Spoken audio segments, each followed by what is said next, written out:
हेमंते प्रथमे मासी नंदव्रज कुमारिकाः चेरुः हविष्यं भुञ्जानाः कात्यायन्यर्चनव्रतं कात्यायनि महामाये महायोगिन्यधीश्वरी नंदगोपसुतं देवी पतिं मे कुरुते नमः.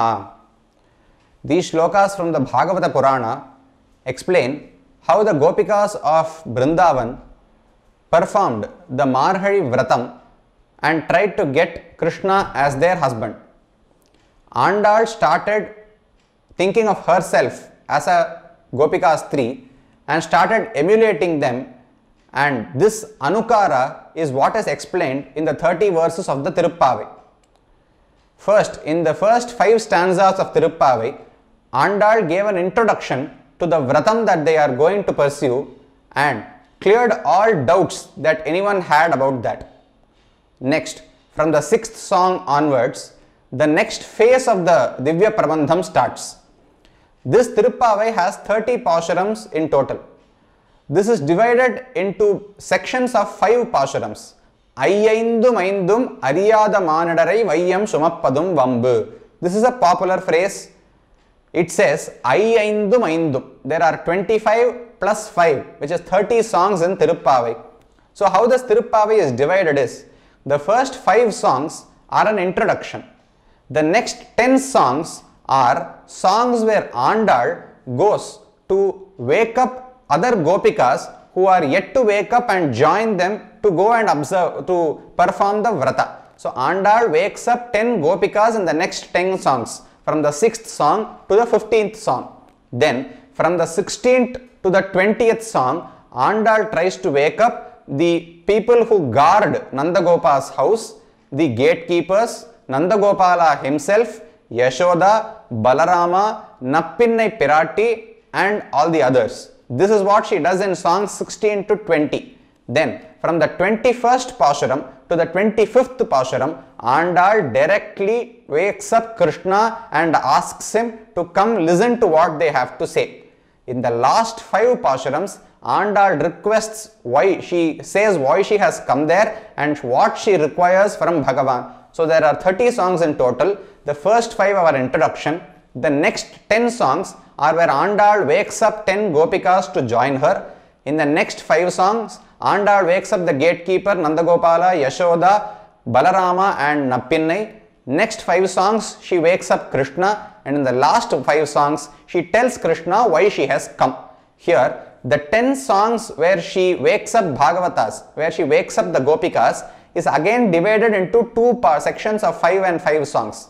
In 5 songs, some indication of dawn, of sunrise is given there. Some chinhams using which we can know, some indicators of dawn are given, and in others there is no indication of daybreak. So there are 5 in which there is an indication, which is the 6th, 7th, 8th, 13th and 14th Pashurams. These 5 Pashurams have indicators, mention indicators from which we can know that there is sunrise has already taken place. In 5 other Pashurams, there is no such indicator. So those 10 Pashurams is also again divided into 5 and 5. Out of those, today is the first song where Andal tries to wake up a girl whom she calls Pillai. She calls her a child. She is a child because she is ignorant like a child.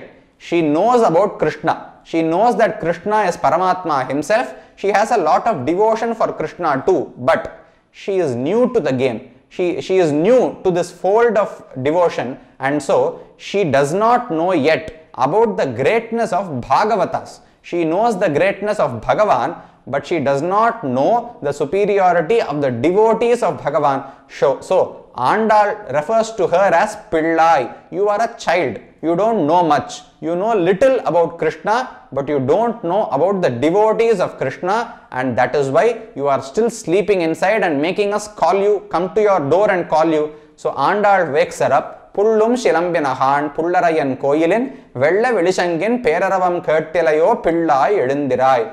Pullum Shilambina. All the birds have started chirping already. The birds, when they wake up in the morning, before the male birds go out, or any bird goes out in search of prey or in search of some food for their children, the male and female birds talk a little amongst themselves. So that chirping has already started. So pullum shilambina, the birds have started chirping, so it must have dawned. Please get up and come.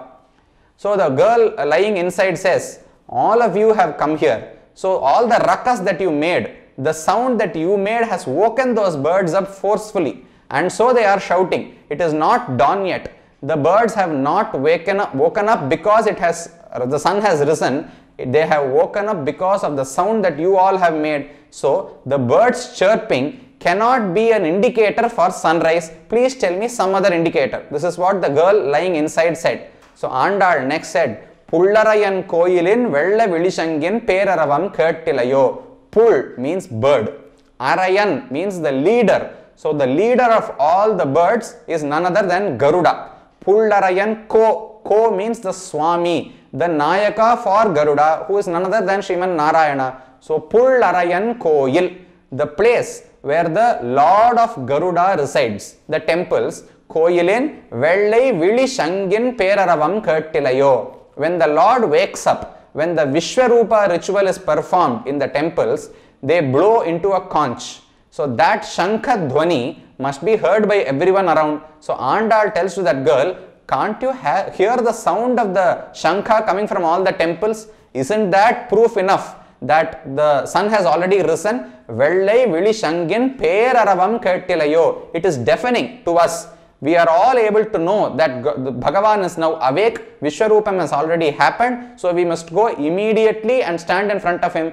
Don't you hear that great sound? Peraravam kettilayo, pilla edundirai. Oh small child who does not know the greatness of Bhagavatas, of the devotees of Bhagavan, please get up, edundirai. After this, she tries to startle the small child.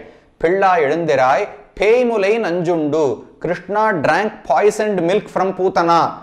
Andal thought that when she mentions Putana and the poisoned milk, the girl lying inside will be startled and she would get up and come out immediately. But that girl already knew the end to the story. When Andal said, Peimulai Nanju, she said, Putana came with poisoned milk to give to Krishna. The girl lying inside said, Nanju undu. He already drank that poison. He already drank the milk. He also pulled the life out of Putana while drinking that milk. So there is no fear now. I am not moved by this. Please tell something else. Then, Kallachahadam Kalakkaliya Kalochi. Kallachahadam. Andal said, Yashoda on one day left Krishna alone in one place, and to safeguard him, she kept a wheel of a cart nearby. She thought that the cart will be a metaphorical protection for that child. But an Asura went into that cart, took over that cart wheel and started coming towards Krishna to kill him. So Kallachahadam, that Shakata means a cart. The wheel of the cart was invaded by an Asura and taken control of by an Asura, and that Asura is coming to kill Krishna now. Please wake up quickly and come join us. This is what Andal said. That person inside says, Kalakkaliya Kalochi. Krishna already killed that Shakatasura with his feet. Krishna did not want to kill anybody. He was just a little hungry, so he started punching his hands and legs like a normal child does. And incidentally, Shakatasura was caught in that kick, and so Shakatasura died. Kallachahadam Kalakkaliya Kalochi. Krishna kicked him and that Asura was killed immediately. Kalochi. Then Andal says, Vella Taravil Tuilamaranda Vittinai Ullattukkondu Munivarhalum Yogihalum Mella Edunda Ariyanna Peraravam. This is the next indication that Andal gives. Ullattukkondu. Bhagavan is lying on the serpent bed in Tirupparkadal. We refer to him as Kshirabdinatha or Kshirabdi Shayi. So, Vella Taravil Tuilamaranda Vittinai. Vellam means the great milk ocean. In that, Aravu means a serpent, the five-headed serpent Adisesha. Vellat Aravil Tuilamaranda Vitt. Bhagavan is sleeping on top of Adisesha. Now that Bhagavan is being remembered, is being meditated upon by all the people in Vrindavan. So, Vella Taravil Tuilamaranda Vittinai Ullattukkondu. That person, that Bhagavan who is residing or he is lying down on the serpent bed in Tirupparkadal is present in the minds of all the people in Vrindavan. Ullattukkondu Munivarhalum Yogihalum. Andal refers to two types of people here. Munivarhal are those who think about Krishna, who think about the pastimes of Krishna, the great qualities of Krishna, and immediately They are not able to do anything. They are not able to speak. Their throat is already choked. They are not able to walk. Their legs are not responding to them. Their mind is not able to think about anything else. It is so engrossed in thought about Krishna. So these people are referred to as Munivarhal. So they cannot think of anything else once they think of Krishna. This is Munivarhal. Yogihal means those who think of Bhagavan and then are so enthusiastic in doing service to him.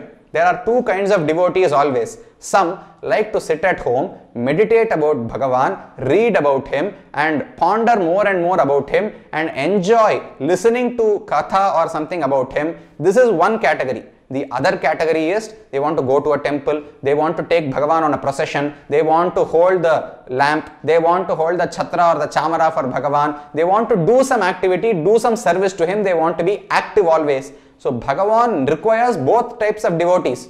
If everybody starts sitting in their homes and just enjoying about listening to the stories of Bhagavan, then who will perform activities in the temple? The temple will have no procession, no ceremony, nothing. So Bhagavan requires both types of people. Those types are Munivarhal and Yogihal. So we must know both are important. You might belong to whichever category. You want to go to a temple and do lot of physical service, you are free to do so. If you want to learn more and more about Bhagavan and you are so engrossed in him and it is pleasurable to you, if it is engaging and interesting for you, then you can read more and more about him. The point is, your actions should be directed towards him. You should not be enthusiastic in doing some other worldly things like playing some games or going to a trip or something like that. You should be interested, enthusiastic in doing activities for Bhagavan. Or you cannot be just engrossed in knowing about worldly things, reading more and more, earning more money or something.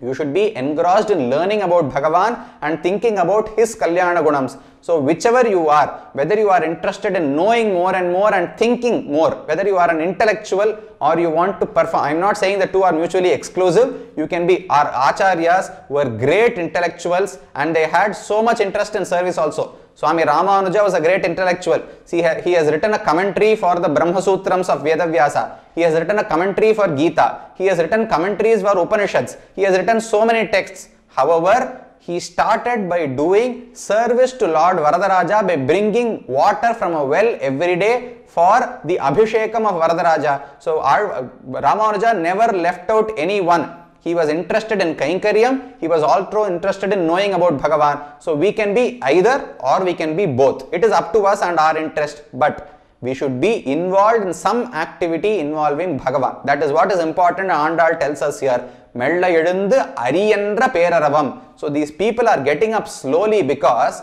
Bhagavan is residing in their heart. If they get up suddenly and do some jerky motion, then Bhagavan inside would be perturbed. He might go upside down or he would be moved suddenly. So they hold on to him safely and get up slowly so that he is not disturbed inside. Mella edundu ariyendra peraravam. They chant the name Harihi 7 times. The Shastram says we must all chant the name of Bhagavan. When we get up, we should say Harihi, Harihi, Harihi, Harihi, Harihi, Harihi, Harihi. We must say chant the name Hari 7 times so that we start the day thinking of him and he will help us get rid of all obstacles. Harihi harati papani. The word Hari itself means the one who steals the sins of all his devotees. So let Bhagavan also steal our sins. That is why we are supposed to say this. Ariyendra peraravam ullam puhundu kolirndu. So the sound of all the people in Vrindavan chanting the name Hari is also coming to our ears. Aren't you able to hear that? The birds are already chirping. So the sun has already risen, it has dawned. The Vishwarupam ritual has completed in all the temples and the sound of the Shankha is being heard. So please get up. The third thing is, all the people have already gotten up, the devotees of Krishna have gotten up and they are chanting the word Hari 7 times, and that great noise we are able to hear from here. Aren't you able to hear that? So please get up quickly and come. We are already late to observe, to perform the Marhadi Nonbu. Please come and join us. This is what Andal says in this Pausharam. Hearing this, the person inside, the girl lying inside who did not know the greatness of Bhagavatas was also convinced, and she comes out and joins Andal, and together they move to the next house to wake up the next Bhagavata Gopika there. So that is the 7th Pausharam which we must see today. For today, Andal, what she says is, one, being devoted to Bhagavan is alone not enough. We should be devoted to Bhagavatas also. Then, while being devoted to Bhagavan, we must either be enthusiastic in doing service to him, or we must want to know more and more about him. We should not be indifferent to Bhagavan at any time. So, Ullattu kondu munivargalum yogigalum. The main overall arching theme here is, we must not go to Bhagavan alone. A satsang is very important. We should try to gather as many people as possible. If you are already doing a Tirupavai satsang every day, if there is your neighbor or someone in the house opposite to you and they might be interested, you should reach out to them. You should call them and you should engage others more and more in this. You must not think that I alone should reach Krishna. You should think we should all together reach Krishna, because Krishna is not content when one person reaches him. Also, we alone cannot enjoy Krishna also. If you are taken to a temple and Bhagavan is there, standing there, and you are left alone inside and everyone else comes out, you will be scared after some time. Such a big Murti, Thiruvenkadamudiyan is standing, he is 6 feet, 7 feet tall. If you are left in front of him for more than 2 minutes and everyone else comes out, you will be afraid to stay in that place. So only when there are a lot of devotees along with you, you are strong, that they will also help you, you can help them, and together you can enjoy Bhagavan. So the importance of satsang and importance of calling everyone into the fold of Bhagavatarship or into the fold of devotion is also stressed in this Paushanam by Andal. So with these words from Andal, we will part today. Srimatye Vishnu Chittarya Manonandana Hetave Nandanandana Sundarge Godaye Nityamangalam.